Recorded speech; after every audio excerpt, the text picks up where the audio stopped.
नमस्कार, तू हिरे माझं मितवा ह्या सिरियलमध्ये आपण पाहत आहोत.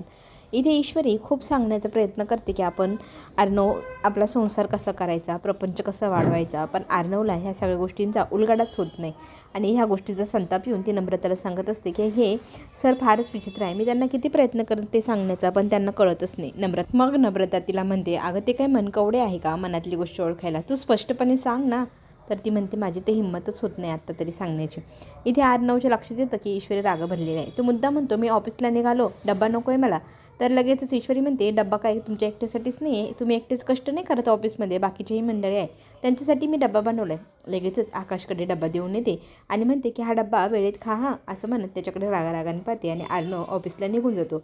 मग दिवसभर त्याच विचारामध्ये इथे ईश्वरी झुरत असते. अंजलीच्या लक्षात येतं. तिला मग जाऊन ती म्हणू लागते की आज तुला काय झालं आहे, तुला करमत नाही वाटतं अर्णव घर नाही म्हणून.